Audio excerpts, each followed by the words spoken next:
प्रियंका जी, आपका बहुत बहुत स्वागत है जनसत्य न्यूज पर। और एक अहम खबर पर आप हमारे साथ जुड़ी हैं। हाथरस का ये जो पूरा केस है, इस केस में जिस तरीके से प्रधानमंत्री मोदी ने अब संज्ञान लिया है और योगी आदित्यनाथ को फोन करके ये बात कही है कि इस पूरे केस में जो भी आरोपी हैं उन सभी आरोपियों के ऊपर कठोरतम सजा होनी चाहिए, कैसे देखती हैं आप इस फोन कॉल को? देखिए, अगर आप देखें, इतनी दुखद घटना है और जिस तरह से इस पे कार्रवाई की गई है वो निंदनीय है। अब आप कहते हैं एसआईटी, कभी सीबीआई बिठा देते हैं, जांच पे जांच, जांच पे जांच। आखिर कब तक ऐसे जब लड़कियों का बलात्कार हो जाता है, उनकी मौत हो जाती है, उसके बाद आप ये सब चीजें करते हैं, आखिर पहले प्रशासन क्यों नहीं जागता है? आज लड़कियां हर फील्ड में आगे हैं, हर जगह पे आज वो लोग अपना मुकाम हासिल करना चाहती हैं, घर से बाहर निकलती हैं, तो आखिर हमारा समाज और हमारा सिस्टम उन्हें सुरक्षा क्यों नहीं दे पाता है? मुझे ये बात समझ में नहीं आती। हर सरकार आती है, बड़े-बड़े दावे करती है, और ये जो सरकार आई थी वो महिला सम्मान में, बीजेपी मैदान में कह करके इतने बड़े दावे किए गए थे। उसके बाद आपको राम राज्य का सपना दिखाया गया था। उसके बाद जब लड़की के साथ ये सब हो जाता है, 9 दिन लग जाते हैं एफआईआर दर्ज करने में। इतने जघन्य अपराध के लिए इतनी ज्यादा संवेदनहीन जो पुलिस प्रशासन है, उसके बाद भी लोग जागते नहीं है। अब इतनी जब मौत हो गई, परिवार बच्ची को देखना चाहता था, दिल दहल जाता है ये सोच करके कि जिस माँ बाप ने अपनी बच्ची को पाला, एक तो पहले ही उसके साथ इतनी बड़ी घटना हो जाती है और उसके बाद उसको अंतिम समय में देखने भी नहीं दिया जाता। क्या उनका इतना भी अधिकार नहीं था? किस तरह की गुंडागर्दी है ये? पुलिस प्रशासन है या किस तरह के गुंडे हैं कि आप अपनी गलतियों को छुपाने के लिए लड़की का अंतिम संस्कार कर देते हैं और परिवार को सौंपते भी नहीं है। उसके बाद आप कहते हैं कि एसआईटी गठित करेंगे। मजाक बना रखा है आपने। जो महिलाओं की जो मौत हो जाती है, बलात्कार हो जाते हैं, उनका पूरे सिस्टम पे धब्बा है ये सब। और ये पूरे समाज की बात है कि आखिर इस समाज में हो क्या रहा है।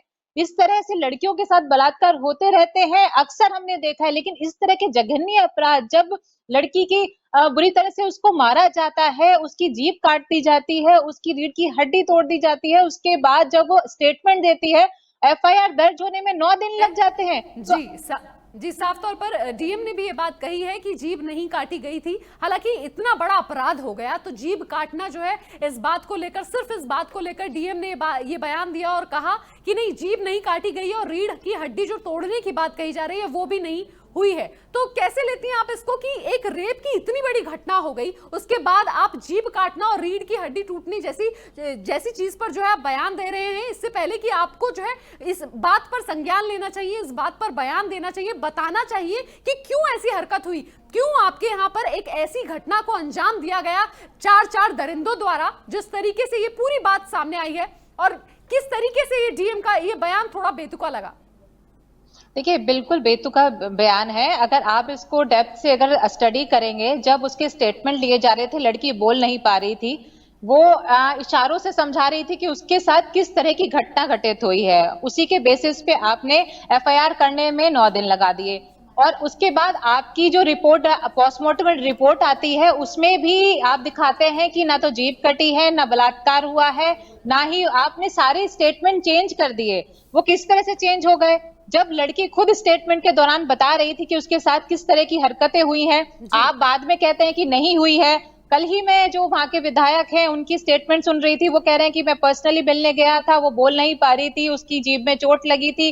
तो अगर वहां पे चोट लगी थी, फिर आपकी स्टेटमेंट ये कैसे है? कॉन्ट्राडिक्टरी स्टेटमेंट आ रहे हैं। तो और दूसरी मुझे आप बताइए कि आखिर सब कुछ ठीक था। मैं कहती हूँ अगर पुलिस इतनी पाक साफ थी तो आखिर उसको रातों रात उसका अंतिम संस्कार करने की क्या जरूरत पड़ जाती है पुलिस को? और किसने अधिकार दिया पुलिस को कि इस तरह की जब घटना हो जाती है तो बच्ची को आप अंतिम संस्कार कर दे? उनके माँ बाप की क्या हक नहीं बनता है कि वो आखिरी समय में अपनी बच्ची को देख सके? आप ही सोचिए, मैं खुद एक माँ हूँ, अगर किसी बच्ची के साथ इस तरह की घटना हो जाती है, रोंगटे खड़े हो जाते हैं, दिल दहल जाता है। आप सो नहीं पाते हैं कि इस तरह के हमारे समाज में किस तरह के जानवर खुले आम घूम रहे हैं और हमारी बच्ची असुरक्षित हैं। और उसके ऊपर आप उनको कवर कर रहे हैं, आप उनको संरक्षण दे रहे हैं और ये कह रहे हैं कि नहीं पुलिस बहुत अच्छा काम कर रही है। डीएम अजीब अजीब से स्टेटमेंट दे रहे हैं। मैं देख रही हूँ वहां के जो गांव के लोग थे किस तरह से विरोध कर रहे थे डीएम का और पुलिस प्रशासन का, कितना आक्रोश है उनमें। तो आखिर इतने सारे लोग क्यों आक्रोश में हैं? अगर आपने इतनी ही साफ और अच्छी वो करी है, इंक्वायरी करी है, तो कोई भी विरोध नहीं करेगा। इससे साबित होता है कि आपकी जो जितनी भी इंक्वायरी है, जितना भी आपने जांच किया है, वो सब गलत है। और बार बार अपनी गलतियों को छुपाने के लिए आप जो गलत स्टेटमेंट दे रहे हैं, आज आप एसआईटी बिठा लीजिए, क्या उन माँ बाप को उसकी बच्ची वापस मिलेगी? आज आप सीबीआई जांच बिठा लीजिए, बाद में पता चलता है आपको, जब इतना कैंडल मार्च हो जाते हैं, जब इतना विरोध हो जाता है, तो सरकारें जाग जाती हैं। वोट बैंक के लिए आप बड़े बड़े दावे करते हैं। मैं पूछती हूँ, क्या लड़कियां सुरक्षित हैं? क्या उत्तर प्रदेश में रात को हम खुलेआम घूम सकते हैं? नौकरी के लिए आज कॉल सेंटर की जॉब्स हैं, डॉक्टर्स हैं, इवन आपदा का समय है, सब लोगों को रात को भी निकलना पड़ता है, कहीं भी जाना पड़ सकता है। तो ऐसे में क्या लड़की बाहर जा सकती है? बिल्कुल। तो किस तरह की सरकारें हैं? प्रियंका जी, साफ तौर पर क्योंकि आप एक सामाजिक कार्यकर्ता है, तो आपसे ये समझना भी बेहद अहम हो जाता है कि ये जो पूरी हरकत हुई है, जो गंभीर जो चीजें घटना हुई है, इस पूरी घटना पर क्या मानसिकता उन लोगों की रहती होगी जो ऐसी घटना को अंजाम देते हैं? क्या उनके माइंड में ऐसी क्या चीजें चलती होंगी? क्या उनका मानसिक स्थिति उनकी क्या रहती होगी कि इस तरीके की घटनाओं को वो अंजाम दे देते हैं बिना किसी खौफ के, बिना पुलिस के खौफ के, बिना सरकार के, बिना प्रशासन के, बिना किसी भी खौफ के वो ऐसी घटनाओं को अंजाम देते हैं? देखिए भारती, अगर आप देखें, ऐसे लोग मानसिक रूप से बीमार होते हैं और आपराधिक गतिविधियों में हमेशा इन्वॉल्व रहते हैं। नहीं तो कोई भी आम आदमी इस तरह की जघन्य अपराध करने की सोच नहीं सकता। लेकिन उसमें हमारे सिस्टम की भी कमी है। लगातार जब भी हम पुलिस थाने में जाते हैं, जो भी आप जिनका कोई इन्फ्लुएंस नहीं होता है, जिनकी कोई ऊपर तक पहुंच नहीं होती है, उनकी आवाज को दबाया जाता है। एक कंप्लेन लिखवाने में हमारे जूते घिस जाते हैं कि भाई अगर कोई मोलेस्टेशन हुआ है या कुछ हुआ है तो आपकी जो है आवाज सुनी भी नहीं जाती है। तो अगर इस तरह का रवैया अगर पुलिस प्रशासन का रहेगा, और आप भी देखिए ना, आप जब लड़की स्टेटमेंट दे रही है, आप एक एक करके धारा बढ़ा रहे हैं। आखिर इतना टाइम क्यों लग गया एफआईआर दर्ज करने में? क्यों इतनी इनसेंसिटिविटी है? और ये तो जब इतना विरोध होता है तो है उसकी हालत। आप सोचिए, जिनके साथ लोग नहीं होते, जिनके साथ भीड़ नहीं होती, और वो लड़कियां अगर पुलिस थाने में जाती होंगी तो उनकी आप सोचिए कि किस तरह की हालत होती होगी। कई केसेस तो मेरे सामने ऐसे हैं कि कॉम्प्रोमाइज करने की कोशिश की जाती है। जब हम लोग आवाज उठाते हैं और कहते हैं कि नहीं एफआईआर कीजिए, तब प्रेशर में आके एफआईआर हो जाती है, लेकिन जांच अभी तक भी लटकी रहती है, बहुत बहुत डिले हो जाते हैं।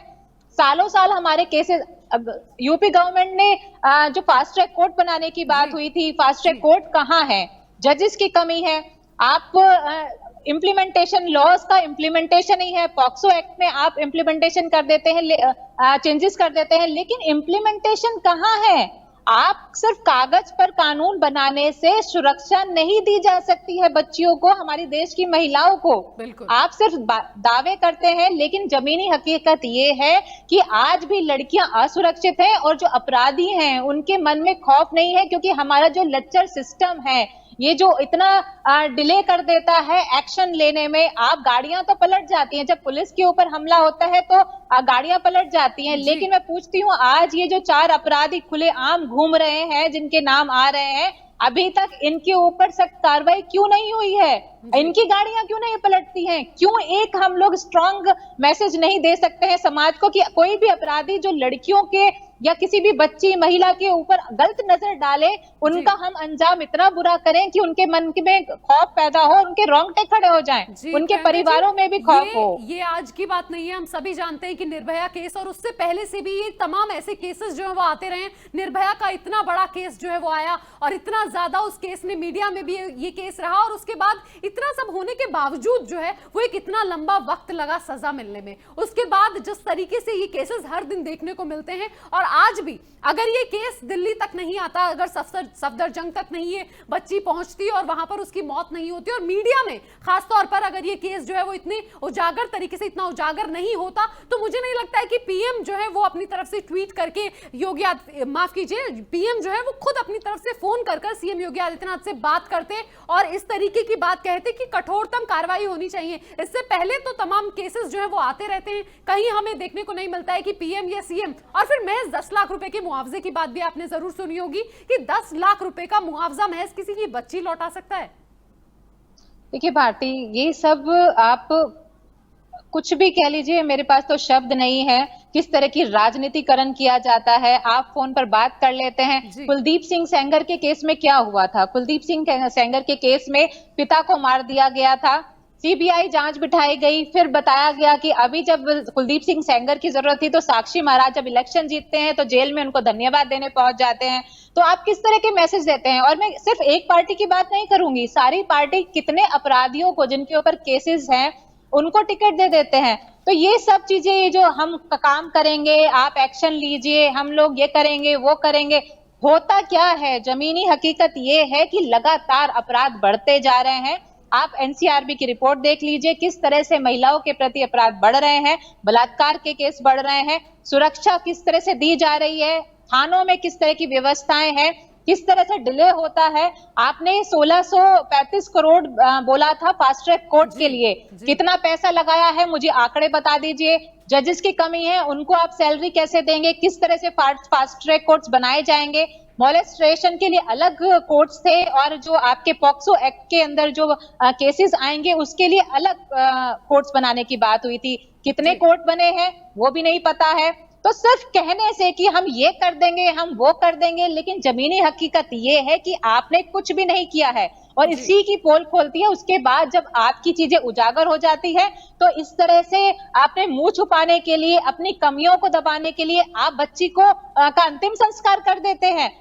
मैं पूछती हूँ, आप बलात्कारियों को तो बाद में देखिए, आप पहले अपने पुलिस सिस्टम को सिर्फ ये कहने से, हम सस्पेंड कर देने से, सीबीआई जांच करवाने दे, एसआईटी गठित कर देने से ये जो सामाजिक समस्याएं हैं ये नहीं सुलझेंगी और ये आप अपने आप को धोखा दे रहे हैं। अगर आपको सामाजिक ये बुराइयां हटानी है तो आपको सिस्टम को दुरुस्त करने की जरूरत है। पहली ही जो सीढ़ी है आपकी, जो चौकी है, थाने हैं, इनको आपको दुरुस्त करने पड़ेंगे, जो जब भी लड़की जाए उसकी बात सुनी जाए और तुरंत एक्शन हो। और इस तरह के जघन्य अपराध में जो इतने डिले होते हैं ये तो बिल्कुल नहीं होने चाहिए।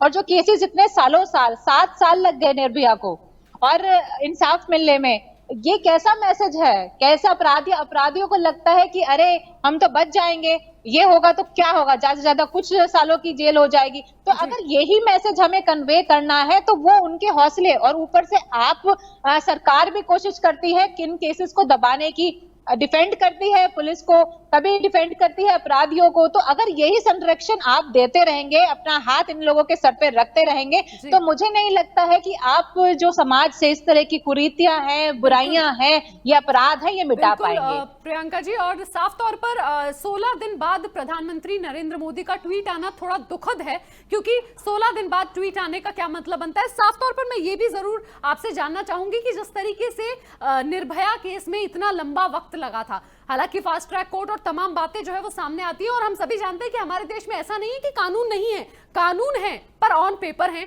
और उन सबका इंप्लीमेंट होना बेहद जरूरी है। तो ऐसे में क्या लगता है आपको कि निर्भया केस में जितना वक्त लगा था, उसके माता पिता ने जितनी जो है वो पूरी चीजें जो घिसी थी और उसके बाद कहीं जाके उनकी बेटी को और देश को जो है वो न्याय मिल पाया था, क्या इस केस में भी इतना ही लंबा वक्त लगेगा या लगता है कि इस बार शायद कुछ जल्दी हो जाएगा? देखिए, उम्मीद अगर आप देखें तो जब निर्भया का केस हुआ, आप उसको देखें तो फास्ट ट्रैक कोर्ट में और जब इसमें सुप्रीम कोर्ट में जल्दी ही इसको सॉल्व कर दिया गया था, लेकिन फिर बाद में उसको खींचते रहे, उस ओर पे 7 साल लग गए। लेकिन प्रॉब्लम वही है, ये जो हमारे सिस्टम है इसमें बहुत लूप होल्स हैं, उनको लुक आफ्टर करने की बहुत जरूरत है, उनको देखने की जरूरत है कि इन लूप होल्स को हम किस तरह से भरें और लड़कियों को, जो भी पीड़ित महिलाएं हैं, उनको किससे जल्दी से जल्दी राहत कैसे मिल सके, एक अपराधियों के अंदर खौफ कैसे पैदा कर सके, किस तरह से। और वो तभी होगा जब हमारा सिस्टम प्रॉपरली काम करेगा और जल्दी से जल्दी इन अपराधियों को इनकी सजा तक हम पहुंचा पाएंगे। अगर हम ये नहीं कर पाते हैं, सिर्फ राजनीतिकरण करेंगे, आज थोड़े एक साल के अंदर इलेक्शन है उत्तर प्रदेश के अंदर, तो सब जो पार्टियां हैं कैंडल लेकर के आ जाएंगी और सब करेंगे, लेकिन इसका जो निस्तारण है वो सिर्फ तभी हो पाएगा जब सब हम लोग मिलजुल करके, उसमें समाज भी आता है, उसमें आपका पूरा जो प्रशासन है वो भी आएगा, सरकारें आएंगी, ऑपोजिशन भी आएगा, लेकिन सबको मिल करके ये सोचना पड़ेगा कि हम लोग इसको कैसे, कुछ पिछली सरकारें थी उनमें भी यही हालत थी। आज वो कैंडल मार्च निकाल लेते हैं और ये कहते हैं कि हमारी सरकार में ये था, आपकी सरकार में ये क्यों नहीं है।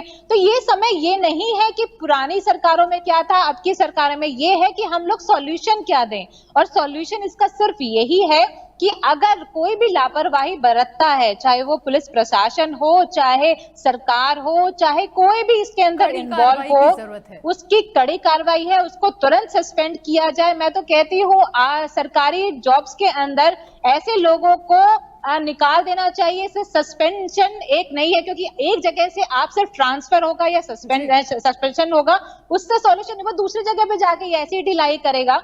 जिसकी आदत हो जाती है इन सब चीजों को, अपराधियों को संरक्षण देने की, वो कभी नहीं सुधरते हैं। तो मैं तो यही कहूंगी कि इनके ऊपर सख्त एक्शन, पुलिस के डिपार्टमेंट के ऊपर सख्त एक्शन होना चाहिए कि आखिर इतनी लापरवाही, और सबसे बड़ी बात तो ये है कि किसने हक दिया कि उस बच्ची को इन्होंने अंतिम संस्कार कर दिया, किस राइट से, किस बेसिस पे ये लोग माँ बाप का अधिकार। मुझे लगता है इसको ये कहेंगे कि शव को जला दिया गया, क्योंकि अंतिम संस्कार तो तमाम तरीकों से, तमाम रिचुअल्स के साथ जो एक्चुअली किए जाते हैं उसके साथ होता है। ये अंतिम संस्कार नहीं था, ये जबरन जो है शव को जला दिया गया है। प्रियंका जी जी बिल्कुल, और देखिए कितना मतलब भयानक दृश्य है, कितना मतलब रोंगटे खड़े हो जाते हैं कि माँ बाप जिस बच्ची को उन्होंने बचपन से पाला, गोद में खिलाया, उसको अंतिम समय में देख नहीं पाए, उसके साथ इतनी बड़ी दुर्घटना हो जाती है, पहले से ही वो कितने आहत होंगे, और उसके बाद पुलिस प्रशासन इस तरह की हरकतें करती है। ये पुलिस प्रशासन है, ये क्या है, यह अपराधियों को संरक्षण देने का गढ़ बन चुका है। ये तो सीधा सीधा अपराधियों से भी बड़े करते हैं कि जितनी जल्दी हो सकता है इस केस में जो भी आरोपी हैं उन सबको सजा मिले, और न सिर्फ उनको सजा मिले बल्कि जिन लोगों ने भी लापरवाही इस पूरे केस में बरती है उन सभी को सजा मिले। और आपका हमसे जुड़ने के लिए, तमाम जानकारी साझा करने के लिए बहुत बहुत शुक्रिया।